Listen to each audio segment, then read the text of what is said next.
kasus malapraktik kembali terjadi. Kali ini bayi yang masih berusia 8 bulan menjadi korban malapraktik di rumah sakit di Palembang, Sumatera Selatan. Jari kelingking bayi tersebut terpotong gunting saat hendak membuka selang infus akibat kelalaian perawat. Peristiwa itu bermula ketika Suparman membawa bayinya yang demam tinggi ke Rumah Sakit Muhammadiyah Palembang pada Jumat 3 Februari lalu. Bayi tersebut pun harus menjalani perawatan dan dipasang selang infus. Namun ternyata selang infus bayi AR tersumbat sehingga ibu bayi memanggil perawat untuk membenarkan infus tersebut. Saat hendak membetulkan selang infus, perawat kesulitan sehingga mengambil gunting untuk memotong perban di tangan. Namun, jari kelingking bayi malah ikut terpotong. Awalnya tuh gimana Pak? Awalnya mau buka infusa dan katanya kami ingatkan buka perban bayi pakai biasa. Dari itu masih menang dewek, jadi lanjut terbuka pakai gunting besar, lanjut terpotong jari kirinya.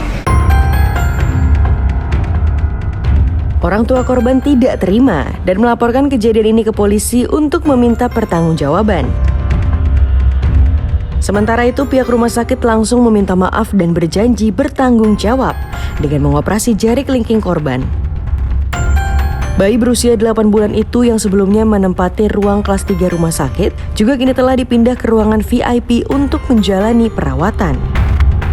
Kita ketemu langsung dengan bapak dan ibu dari si pasien. Jadi memang terjadi komunikasi yang baik antara pihak rumah sakit dengan PWM. untuk kondisi si pasien sudah mulai membaik apa gimana Pak? Jadi memang kondisi pasien ini masih dalam perawatan dan ada penilaian ulang di besok hari di hari ketiga pasca perawatan.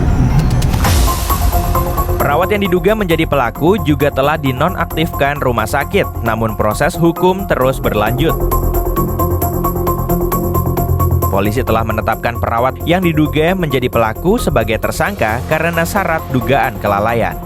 Perkara dilihat daripada alat bukti yang ada, keterangan saksi, kemudian juga dari bukti petunjuk dan bukti surat, kita naikkan dan menetapkan salah satu tersangka berinisial DN. Perawat itu ya Pak? Lanjut, ya, dan selanjutnya kita akan lakukan pemanggilan tersangka pada berinisial DN. Kasus dugaan malapraktik perawat rumah sakit di Palembang ini menambah daftar panjang kasus-kasus kelalaian medik atau malapraktik di Indonesia. Dan berikut beberapa kasus malapraktik yang menjadi sorotan.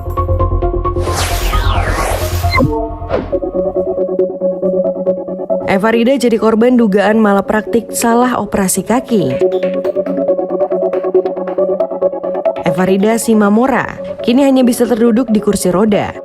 Ia diduga menjadi korban malapraktik Rumah Sakit Murni Teguh Memorial Medan, Sumatera Utara. Hal ini bermula sekitar 2 bulan lalu. Eva mengalami kecelakaan motor hingga menyebabkan kaki kirinya sakit. Kondisi Eva diperparah dengan ia jatuh di kamar mandi rumahnya di Sibolga. Sejak awal di rumah sakit, hanya kaki kirinya yang diperiksa oleh tim dokter. Namun, alangkah terkejutnya sang suami saat melihat justru kaki kanan Eva yang dioperasi. Biasanya sesuai SOP sebelum melakukan tindakan operasi, kita itu sebagai pasien harus mendapatkan informed consent, yaitu memberikan persetujuan kepada pihak rumah sakit, dan pihak rumah sakit juga memberikan penjelasan tentang apa tindakan yang akan dilakukan. Apa tindakan, apa kontraindikasi, bagaimana apanya, mestinya itu dijelaskan. Tetapi pada saat saya mau operasi itu tidak ada dilakukan, Pak. Dan suami saya juga tidak dilibatkan. Suami saya tidak ada menandatangani berkas apapun sebelum operasi. Dari pengakuan Eva, ia dan suami tak diminta tanda tangan persetujuan operasi. Akibat salah kaki yang dioperasi, Eva kini tak sanggup berjalan normal. Eva pun telah melaporkan kasus ini ke polisi. Eva yang juga berprofesi sebagai bidan ini juga meminta pertanggungjawaban rumah sakit yang kini telah menyebabkan kedua kakinya tidak lagi bisa berjalan dan duduk di kursi roda.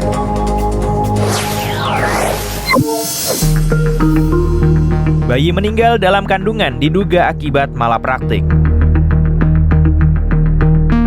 Momen persalinan yang seharusnya membawa kebahagiaan justru berubah menjadi duka bagi pasangan suami istri warga Kecamatan Sedati, Kabupaten Sidoarjo, Jawa Timur. Pasalnya, bayi perempuan yang sudah masuk usia kandungan 9 bulan itu meninggal dunia di dalam rahim sang ibu. Menurut keterangan pasien, usai diperiksa dokter spesialis kandungan di salah satu rumah sakit ibu dan anak di Sidoarjo, dokter tersebut bukannya menangani persalinan, justru meninggalkan pasien dengan alasan keluarga sang dokter meninggal dunia. Bayi yang di dalam kandungan sang ibu pun disebut belum cukup berat badan dan belum siap dilahirkan. Penanganan medis pun diakui pasien dilanjutkan hanya bersama perawat dengan diberikan obat penahan kontraksi sampai diketahui bayi tersebut meninggal dunia di dalam kandungan. Keluarga memutuskan untuk melaporkan kejadian ini ke pihak kepolisian. Dokter tersebut dilaporkan ke polisi atas dugaan kasus kelalaian dan malapraktik yang menyebabkan seorang bayi meninggal dalam kandungan saat hendak bersalin.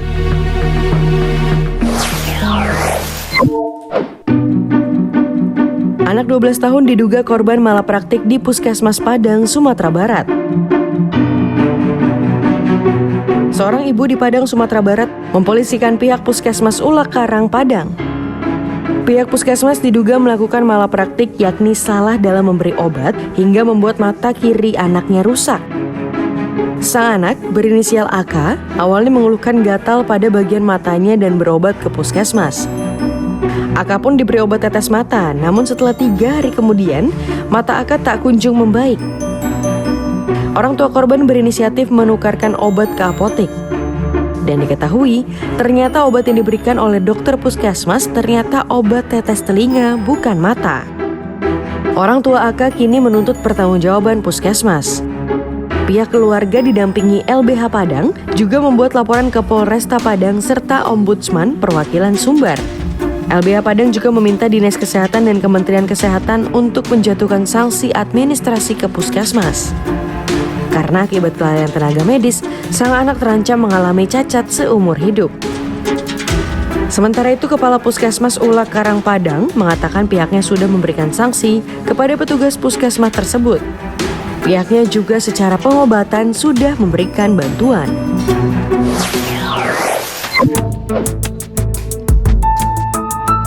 Kasus-kasus malapraktik yang terjadi tentunya sangat tidak diharapkan, baik untuk pelaku dan juga korbannya.